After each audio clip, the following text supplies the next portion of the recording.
میرے حضرت عبادت میں لطافت خوب رکھتے ہیں، رہے تقویٰ پہ چلتے ہیں، فقاہت خوب رکھتے ہیں۔ وہ بحر معرفت کے بحر الفت کے شناور ہیں۔ صلی وسلم علی رسولہ الکریم من یومنا هذا الى یوم الدین، اما بعد فاعوذ باللہ من الشیطان الرجیم، بسم اللہ الرحمن الرحیم۔ فذکر فما انت بنعمت ربک بکاہن ولا مجنون۔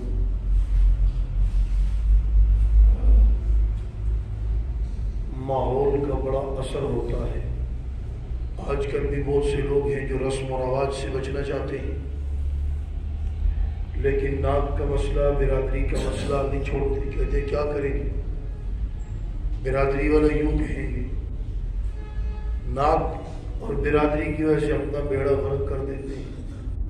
مشرکین کا ماحول بھی ایسا تھا، شرک میں ڈوبے ہوئے تھے، شرک کے اندر غرق تھے، ڈوبے ہوئے تھے، اور اگر چاہتے بھی تو چاہتے ہوئے بھی اپنے ماحول کے اندر پھنسے ہوئے تھے۔ اور بعض تو وہ تھے کہ جو صرف یہی نہیں کہ شرک میں ڈوبے ہوئے ہیں، ڈوبے ہوئے بھی ہیں اور ساتھ ساتھ سرکار کو تنگ بھی کرتے۔ دوسرے قسم کے لوگ ایسے تھے، کاہن کہتے، مجنون کہتے، طرح طرح کے طعنے دیتے۔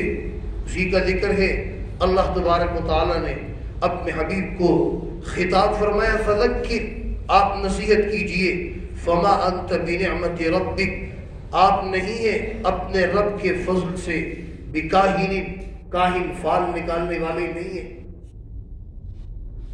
حدیث شریف میں آتا ہے، ترمذی شریف کی روایت ہے، من اتا کاہنا، کوئی آدمی فال نکالنے کے لیے کاہن کے پاس گیا، فصدقہ، اور پھر اس کی تصدیق کی، فرمایا فقط کفر بما نزل علی محمد صلی اللہ علیہ وسلم، اس نے کفر کیا اس بات کا کہ جو سرکار پر نازل کی گئی ہے، یعنی وہ کافر ہو گیا ہے جس نے تصدیق کی۔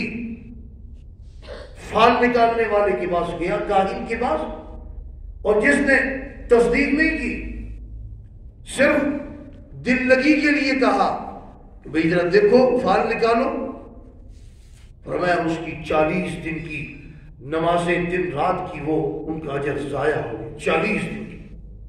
آج اس کام میں مرد بھی مبتلا ہے اور مردوں سے زیادہ عورتیں مبتلا ہیں، اللہ معاف فرمائے۔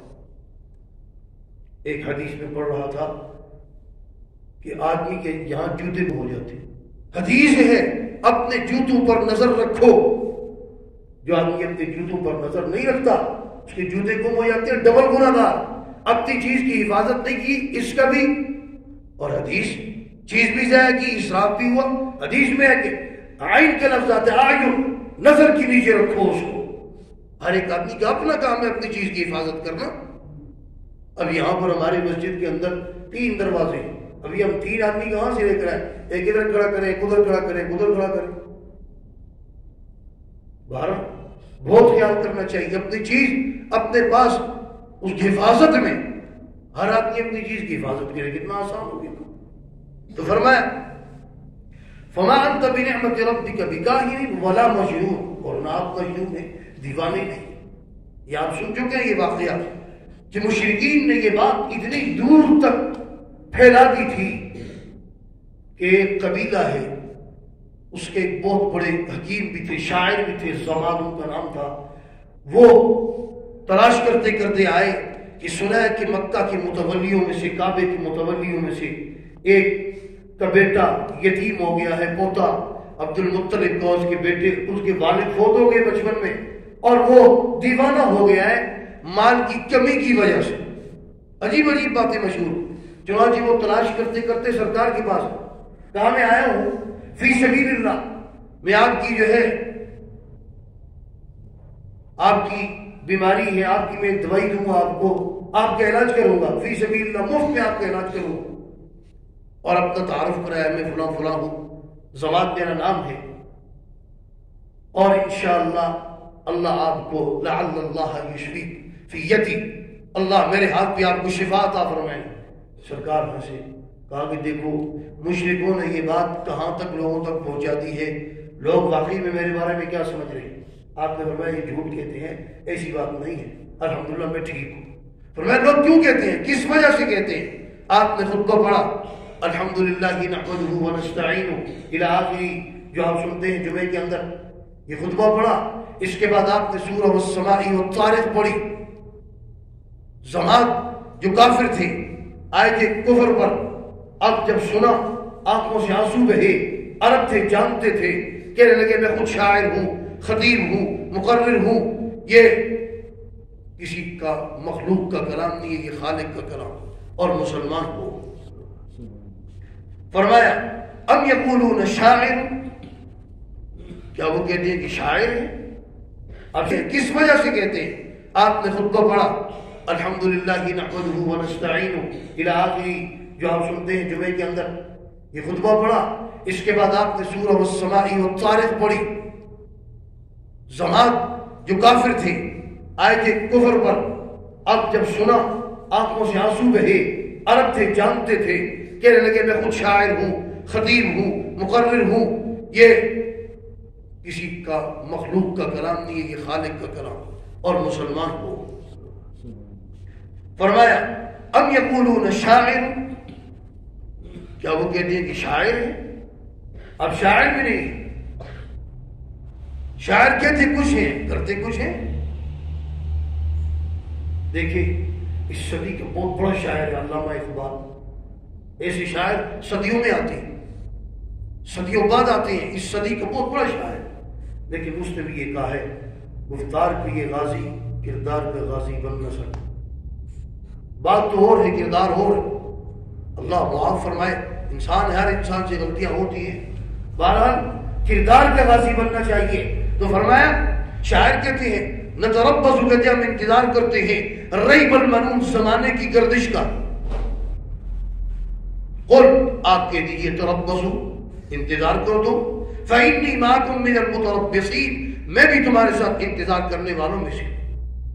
اب تأمرهم احلامهم بہذا، کیا ان کو ان کی عقلیں یہ حکم دیتی ہیں ان کاموں کا کہ سرکار کو دیوانہ کہیں، مجنون کہیں، شاعر کہیں، یا اب ہم قوم طاغون، یا کہ وہ قوم کیا ہے، سرکش ہے، حد سے بڑی ہوئی ہے۔ ام یقولون تقولہ، وہ کہتے ہیں تقولہ کہ یہ نبی قرآن کو گڑھ کر لایا ہے، بل لا یؤمنون، ایمان نہیں لاتے اس پر، کہتے ہیں یہ گڑھا ہوا ہے، اپنی طرف سے بنایا ہوا ہے۔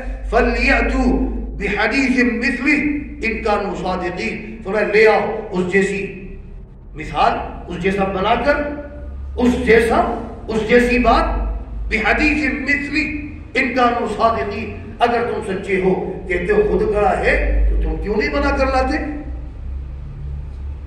اگر آپ نے سنے قرآن کریم کی چیلنج، قرآن نے ایک چیلنج کیا، قل لئن اجتمعت الانس والجن، لے کر آؤ پورا قرآن کریم بنا کر، اللہ کے سوا جن ان سے اکٹھے ہو جاؤ، کوئی نہ لا سکا۔ کئی عرصے تک یہ چیلنج رہا، پھر تخفیف کی چیلنج کے اندر 10 صورتیں بنا کر لاؤ، 10 صورتیں میں کوئی نہ بنا کے لا سکا، اور چیلنج اس میں تخفیف اور کمی کی، فرمایا ایک صورت بنا کر لے، اور چھوٹی سی قرآن کریم کی چھوٹی 3 صورتیں ہیں، سورہ عصر، کوثر، نصر، جیسی کوئی ایک چھوٹی سی صورت بنا کر لے، کوئی نہ لا سکا۔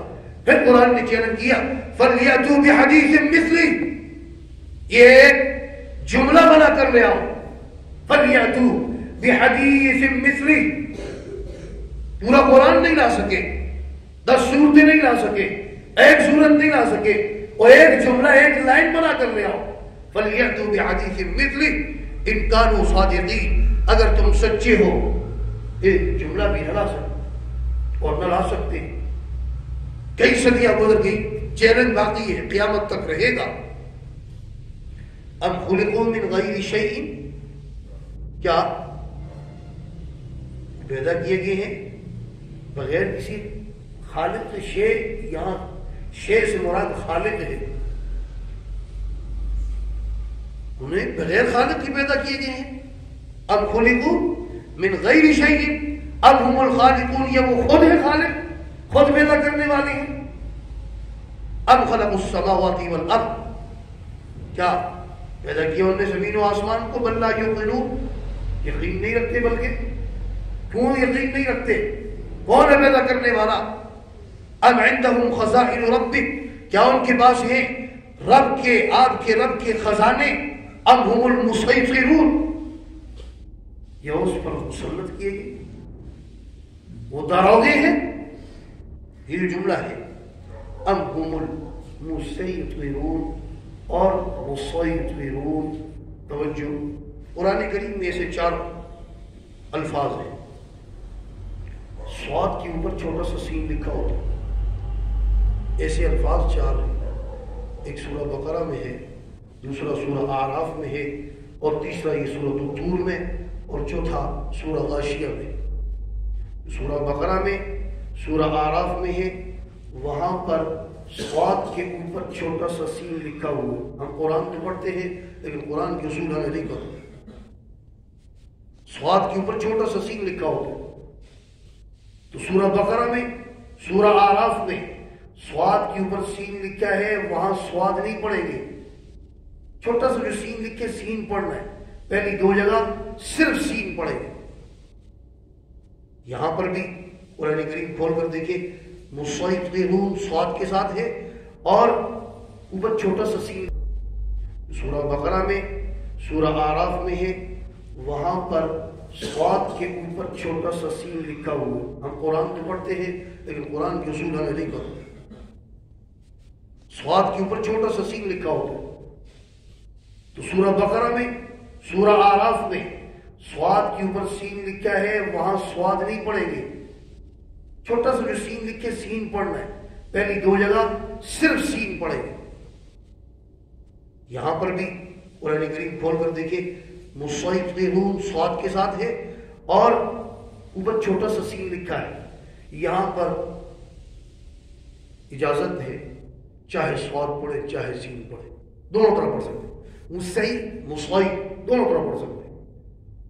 اور چوتھا مقام ہے سورہ غاشیہ، وہاں پر صاد کے اوپر سین لکھا ہے لیکن وہاں پر صاد ہی پڑھیں گے، سین نہیں پڑھ سکتے۔ 4 مقامات ہیں جن میں سے پہلے 2 ان میں سین پڑھیں گے، آخری میں صرف صاد پڑھیں گے، یہ درمیان میں ہے، اس میں سین اور صاد دونوں پڑھنے کی اجازت ہے۔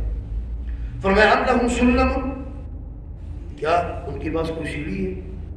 سلم سیڑھی کو کہتے ہیں، کیا ان کے پاس سیڑھی ہے کہ سیڑھی لگا کر آسمان تک جاتے ہیں، اوپر جاتے ہیں اور پھر رحمان کی باتیں سنتے ہیں؟ سلم یستمعون فی، سنتے وہ چل کر اس میں، فلیأت مستمعون، لائے جو ان کو سننے والا ہے بسلطان مبین، کوئی کھلی دلیل ہے اس کے پاس۔ ام لہ البنات، وہ کہتے فرشتے اللہ کی بیٹی ہیں، اور کیوں کہتے اس لیے نظر نہیں آتی، پردہ کرتی ہیں۔ اگر اللہ کی بیٹیاں نہیں ہوتی سامنے آتی، پردہ کرتی ہیں، اللہ کی بیٹیاں ہیں۔ فرمایا ام لہ البنات، کہتے ہیں اللہ کے لیے بیٹی ہیں، اس کے لیے تو بیٹیاں، اور وَلَكُمُ الْبَنُونَ، تمہارے لیے بیٹے، اپنے لیے بیٹے پسند کرتے ہو اور اس کے لیے بیٹیاں پسند کرتے ہو۔ ام تسألهم اجرا، فرمایا کیا آپ ان سے اجر مانگتے ہیں؟ کیا معاوضہ، چندہ؟ نبی بے لوث کام کرتے ہیں، نبی کوئی معاوضہ نہیں لیتے۔ اب تسألهم اجرا فهم من مغرم مثقلون، کہ وہ اس تاوان کے نیچے، اس بوجھ کے نیچے دبے ہوئے ہیں۔ کیا یہ ہے؟ یہ بھی نہیں، آپ ان سے اجر بھی کوئی نہیں مانگتے، پھر یہ کیوں اس طرح کی باتیں کرتے ہیں؟ پتہ چلا باتیں کرتے ہیں، پتہ چلا جس کے اوپر بدبختی لکھی ہو اس کو جتنا بھی سمجھایا جائے اس کو فائدہ نہیں ہوتا۔ بہرحال بات آگے چل رہی ہے، اللہ تبارک و تعالی ہم سب کو قرآن و سنت کی تعلیمات سمجھ کر اس پر ہم سب کو عمل کرنے کی توفیق عطا فرمائے۔ ایک شاعر ہے عرب کا، ابو حمزہ اس کا نام ہے، وہ چودھری قسم کا آدمی تھا، اپنے ڈیرے میں بیٹھا ہوا تھا، اس کے پاس لوگ آتے، ہر وقت شراب کباب چلتا، اس کی لوٹی نے اس کے کان میں آ کر کہا تمہارے یہاں بیٹی ہوئی، وہ گھر سے بھاگ۔ یہاں پر مفسرین نے اس کے اشعار بھی نقل کیے ہیں، اس کے نہیں بلکہ اس کی گھر والی نے عجیب اشعار کیے۔ انہوں نے کہا مالی حمزہ تھا، حمزہ کو کیا ہو گیا ہے کہ وہ ناراض ہو کر چلا گیا ہے، کہتا ہے کہ بیٹی نہیں ہوئی، یہ میرے اختیار میں تو نہیں ہے۔ اور اس نے عجیب بات کہی ہے، اس نے کہا دیکھو ہم تو کھیتیاں ہیں، جیسے بیج تم ڈالتے ہو نا مرد، جیسے تم بیج ڈالتے ہو ویسا ہوتا ہے، اس میں ہمارا کیا قصور ہے؟ اگر بالفرض قصور ہے تو قصور تمہارا۔ اللہ تبارک و تعالی سمجھ کر عمل کی توفیق عطا فرمائے۔ تبارك الذي نزل الفرقان على عبده ليكون للعالمين نذيرا